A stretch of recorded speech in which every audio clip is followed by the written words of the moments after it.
ये इंपॉर्टेंट बात है क्योंकि आईएमएफ भी चाहता है कि एक नेशनल फिस्कल पैक्ट जो है वो साइन हो between federal and provincial governments. तो इसमें ज़रा बताइएगा, ये बात ठीक है एनएफसी के लिए तो बड़ी एक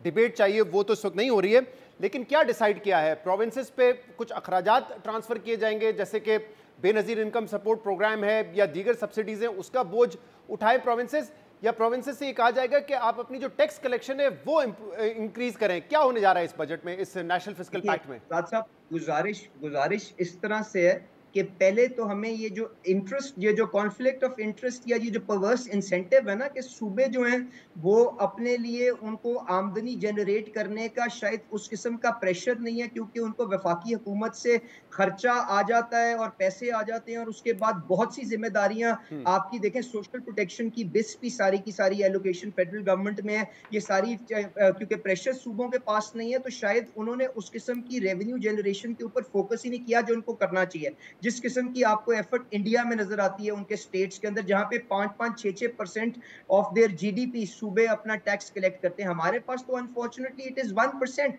तो ये जो आईएमएफ का जो आगे एग्रीमेंट होगा वो तो आपको विद टाइम बिल्कुल सामने आ जाएगा। बट मैं आपको एक सेकंड के लिए एसपीए की तरफ आपका निशानदेही करता हूं, या उससे पहले वाले आईएमएफ प्रोग्राम की तरफ करता हूं। मुझे बताएं, जब आप प्रोविंशियल सरप्लसेस को आप वहां पे अपने इक्वेशन के अंदर कैलिब्रेट करते हैं, तो क्या is it not a sort of fiscal pact that you are already undergoing? Otherwise तो आपको प्रोविंशियल सरप्लसेस की जरूरत नहीं है। तो मैं गुजारिश ये करूंगा, the pact is already there, you just need to develop लेकिन मैं चाह रहा हूं कि अली साहब कुछ मुझे जरा स्पेसिफिक्स बताएं ना, क्योंकि कल जो ब्रीफिंग दी गई पार्लियामेंटेरियंस को, जिसमें आपके इत्तेहादी भी थे और आप भी उस ब्रीफिंग में थे, फाइनेंस मिनिस्टर ने चाइना से ज्वाइन किया था, तो आपने पीपल्स पार्टी को खासतौर पे कन्विंस कर लिया है कुछ बर्डन जो है वो सूबों पे ट्रांसफर करना पड़ेगा, कुछ अखराजात उनको उठाने पे। ऑब्वियसली एक साल के अंदर अंदर वो अपना टैक्स बेस फौरी तो नहीं बढ़ा सकते, तो इस पर कोई इत्तेफाक राय हुआ है नहीं हुआ है? गुजारिश ये है कि मैंने आपसे कहा कि पिछले आईएमएफ प्रोग्राम्स के अंदर प्रोविंशियल सरप्लसेस अपने हर सूबे देते थे ना, तो that is a sort of fiscal pact that is already there. दूसरी बात यह है कि जो आपने कहा कि जी सूबों ने क्या खर्चे उठाने की बात की, या वफाक अपने खर्चे किस तरह से शेड करेगा, तो मैं आपको यहाँ पे बिल्कुल कैटेगोरिकली बता रहा हूँ, शहबाज शरीफ साहब is very clear in his mind कि उन्होंने फेडरल गवर्नमेंट का बोझ हल्का करना है। उसके अंदर आप गवर्नमेंट को ट्रिम होता भी फेडरल गवर्नमेंट को देखेंगे, और एक ये कॉन्शियस एफर्ट के हम सूबों की मशावरत के साथ उनको एहसास दिलाएं कि जो 18वीं तरमीम के मुताबिक उनकी जिम्मेदारियां बनती हैं वो उसके अंदर कंट्रीब्यूट करें। इसके ऊपर कंसेंसस डेवलप किया जाएगा, एंड एनईसी की meeting and prime minister will steer this process himself, because जिस तरह से ये मुल्क 70-80 साल से चलता रहा है उस तरह से तो आगे चल नहीं सकता। तो मैं आपसे इतनी गुजारिश करूंगा, just be a little patient. आपको फेडरल गवर्नमेंट के अंदर, वफाक के अंदर भी ये सीरियसनेस है, सूबों के अंदर भी ये सीरियसनेस है। जो सैलरी तबका है, क्योंकि उनका टैक्स एट सोर्स कट जाता है, वो टैक्स अपना चोरी नहीं कर सकते, क्या उन पे मजीद बोझ बढ़ने जा रहा है? स्लैब्स के हवाले से बात हो रही है कि स्लैब्स को कम किया जाएगा, इस पर हुकूमत ने बात मान ली आईएमएफ की? देखिए शहजाद साहब, बहुत सी गैर जिम्मेदाराना रिपोर्टिंग बड़े बड़े लोगों ने पिछले चंद दिनों के अंदर की है, एंड मुझे तो यकीन माने अफसोस हुआ कि किस तरह से वो लोगों की इंटेंशन और मेहनत का मजाक उड़ाते हैं। अब जहां तक सैलरी क्लास की बात है, मैंने आपसे पहले कहा कि शहबाज शरीफ साहब जो हैं इस कमिटेड कि हमने तनख्वाहदार तबके को प्रोटेक्ट करना है। उसके अंदर यहाँ पे इस किस्म की खबरें भी चलती रही कि शायद 40-50% सैलरी ब्रैकेट के, जो हाईएस्ट सैलरी ब्रैकेट है उसका रेट किया जा रहा है। किसी ने कुछ बात की, किसी ने कुछ बात की। मैं आपसे गुजारिश ये कर रहा हूँ कि एक कॉन्शियस एफर्ट होगी कि हम अपनी जो टैक्सेशन की इंसिडेंस है सैलरीड क्लास के ऊपर कम करें, जो लोग 200 यूनिट से कम बिजली इस्तेमाल करते हैं उनकी प्रोटेक्शन करें, बिस के अंदर अपनी रिसोर्स एलोकेशन को बढ़ाएं, फिजिकल स्पेस हुकूमत को छोटा करके। नहीं, मुझे थोड़ा स्पेसिफिकली बताइएगा कि आप कह रहे हैं कि सैलरी क्लास को आप चाह रहे हैं कि इंसेंटिवाइज करें, उस पर कम करें उल्टा टैक्स का बर्डन, ये करने जा रहे हैं? नहीं, मैंने आपसे ये कहा है कि जिस किस्म की गैर जिम्मेदाराना गुफ्तगू टीवी पे और सोशल मीडिया में चल रही थी, कतन ऐसी कोई बात नहीं है। शहबाज शरीफ साहब की तरफ से क्लियर डायरेक्शन है कि हमने जो तनख्वाहदार तबका है उसको जिस हद तक हो सके हमने उसको प्रोटेक्ट करना है, और खास तौर पे जो लोअर ब्रैकेट्स हैं उसको प्रोटेक्ट करना है। लेकिन इसमें मसला ही अली परवेज मलिक साहब, एक तरफ तो शहबाज शरीफ साहब की ख्वाहिश है, दूसरी तरफ आईएमएफ का एक प्रोग्राम है जो हमें चाहिए, और आईएमएफ पिछले साल भी ये इस पे प्रेशराइज करा था, हमने वो प्रेशर बर्दाश्त किया और हमने सैलरी क्लास का जो स्लैब है उसको उस तरीके से नहीं चेंज किया जिस तरीके से आईएमएफ चाह रहा था। अब आपने देखा हो शायद जियो न्यूज़ पे एमकेआर फाउंडेशन की पूरी एक कैंपेन चल रही है कि हमारा जो टैक्स का निज़ाम है वो नाइंसाफ़ी पे मबनी है। सैलरी क्लास 300 अरब रुपए के टैक्स देता है, हमारा एक्सपोर्ट सेक्टर इतना टैक्स नहीं देता, हमारा पूरा जो रिटेल होलसेल सेक्टर है वो सिर्फ 71 बिलियन टैक्स देता है, जो कि बहुत कम है सैलरी क्लास से। इंडस्ट्रियल सेक्टर की अगर कंट्रीब्यूशन 18% है तो उससे जो टैक्स लिया जाता है वो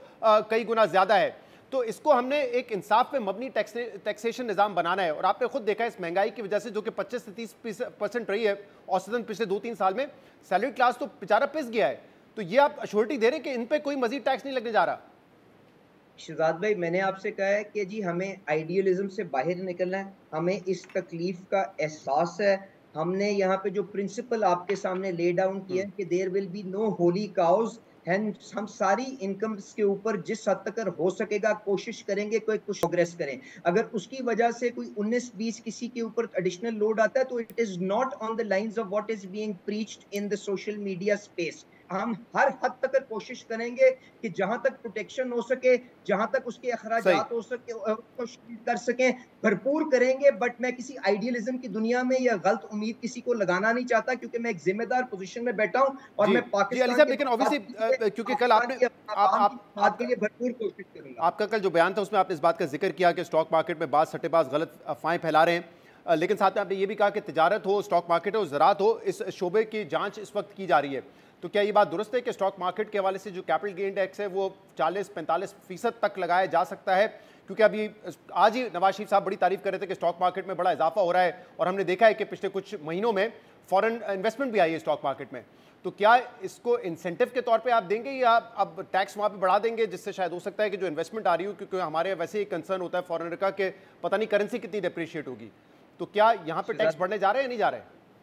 शहजाद भाई, मेरे ख्याल से मुनासिब नहीं होगा मैं किसी एक पर्टिकुलर टैक्सेशन के मेजर के ऊपर बात करूं, पर मैं आपसे जो गुजारिश करूंगा वो ये है कि देखें, स्टॉक मार्केट की टैक्सेशन है, जहां तक उसके ऊपर कैपिटल गेन्स की टैक्सेशन की बात है, मैं आपसे सिर्फ ये कह रहा हूं कि हम मुनसिफाना अंदाज के अंदर, एक फेयर अंदाज के अंदर हम चाहेंगे कि हर सेगमेंट ऑफ सोसाइटी अपनी शेयर के मुताबिक कंट्रीब्यूट करे। और उसके बाद जो आज हमारी एक बुनियादी एक फॉल्ट लाइन बन गई है, जो आपने बताया कि मैन्युफैक्चरिंग सेक्टर 12-13% का है और टैक्सेशन का लोड 60-70% का कैरी करता है, जिसकी वजह से आज सारी फैक्ट्रियां बंद हो गई हैं, एक कंपेटिटिवनेस उनकी इरोड होगी। अगर इसको हमने रिकैलिब्रेट करना है, रिड्यूस करना है, तो मुझे ये बड़ी इंपॉर्टेंट बात है ना अली साहब जो आप कह रहे हैं, बहुत इंपॉर्टेंट बात है। जब आप कह रहे हैं कि मुनसफाना होना चाहिए, तो यहाँ तो ऑलरेडी जो डॉक्यूमेंटेड सेक्टर है जिसमें स्टॉक मार्केट भी आता है, 1-2% भी वहाँ पे बढ़ा लें, मैं मफरूजा दे रहा हूँ, तो वो भी नाइंसाफी होगी, क्योंकि एग्रीकल्चर हमारा शायद 1% भी नहीं इकट्ठा करता, रियल स्टेट हमारा 0.3% टैक्स इकट्ठा करता है। अब आप सारी बातें ठीक कह रहे हैं, बट उसमें मैंने आपसे पहले जो गुफ्तगू इब्तिदाई में की कि कुछ चीजें फेडरल गवर्नमेंट की जिम्मेदारी या उनकी परव्यू में नहीं आती, तो वो हमें सूबाई हुकूमतों के साथ मिलकर करना पड़ेगा। पर जो वफाकी हुकूमत है वो बिल्कुल कॉस्ट ऑफ नॉन कंप्लायंस या जो टैक्स नेट से बाहर जो लोग रहते हैं उनके लिए बढ़ाएगी, और जो लोग फाइल करते हैं कानून के मुताबिक, एक ईमानदारी के साथ अपनी रिटर्न फाइल करते हैं, उनके ऊपर कम से कम बोझ डालने की कोशिश की होगी। दिस इज दैट प्रिंसिपल जिसके ऊपर आप इस बजट को, जो इंशाल्लाह ताला अगले हफ्ते के अंदर पेश हो जाएगा, आप शहबाज शरीफ साहब के एफर्ट्स को इवैल्यूएट करिएगा, और अगर उसके अंदर कोई कमी नजर आई, इसका मतलब ये है कि एटलीस्ट ये जो एक स्पेकुलेशन हो रही थी कि जीएसटी भी 1% से बढ़ सकता है, ये भी नहीं होने जा रहा, क्योंकि आप कह रहे हैं गरीब आवाम का सोचना है और कोई हमने ऐसा टैक्स नहीं लगाना जो कि गरीब आवाम पे असर करे। फिर मैं आपसे गुजारिश कर रहा हूं कि हमने देखें, इसमें तो कोई बहस ही नहीं है ना कि इनडायरेक्ट टैक्सेशन जो होती है वो रिग्रेसिव होती है, गरीब आदमी के ऊपर उसका बोझ ज्यादा होता है। तो हम डायरेक्ट टैक्सेशन लोगों की आमदनियों को मैप करके, and more so out of ये जो आपकी enforcement actions, less so on new revenue measures, इंशाल्लाह ताला इसको अपना जो रोड मैप है आईएमएफ की शराकत दारी के साथ अप्रूव करवा के इसके ऊपर अमल दरामद करने की कोशिश करेंगे। I'll come back to my first question again। मुझे अगर इसका एक दफा जवाब दे सकें कि 2000 अरब रुपए जमा करने के लिए नए टैक्सेस लगा रहे हैं, एग्जेम्पशंस खत्म कर रहे हैं, डू यू थिंक ये पॉसिबल है? या क्योंकि अभी हमने, आप खुद कह रहे हैं इंटरेस्ट रेट कम होंगे, ग्रोथ की तरफ जाना है हमने, वो कैसे होगी ग्रोथ अगर हम 2000 अरब रुपए के नए टैक्सेस लगाएंगे? तो अच्छा, गुजारिश इस तरह से है कि देखें, पहली बात तो मैंने आपको कहा कि आपके पास क्या चॉइस है कि ना आप ना करें। आप आईएमएफ के साथ रिलेशनशिप को रिस्क करना चाहते हैं? तो वो तो नहीं है ना। पहले please understand how this equation is going to work. अब उसके बाद जो इंक्रीज है वो तो मैं उस पे चैलेंज भी नहीं कर रहा हूँ, वो तो मेरे ख्याल से आउट ऑफ क्वेश्चन है इस वक्त। We do need a program, but मैं ये कह रहा था कि उसमें आगे ये बात कर रहा हूँ कि देखिए उसके बाद कुछ आपको ऑटोनमस इंक्रीज ग्रोथ की वजह से और आपको इन्फ्लेशन की वजह से आएगी, उससे आपको थोड़ी स्पेस मिलेगी और उसके बाद ऑब्वियसली आपको रेवेन्यू मेजर्स नए लाने पड़ेंगे और उसके साथ साथ अपनी कंप्लायंस एंड एनफोर्समेंट को बेहतर करना ठीक पड़ेगा। है, एंड इट बहुत विल बहुत बी अ शुक्रिया, combination of all three efforts which will lead you to that target. बहुत बहुत शुक्रिया।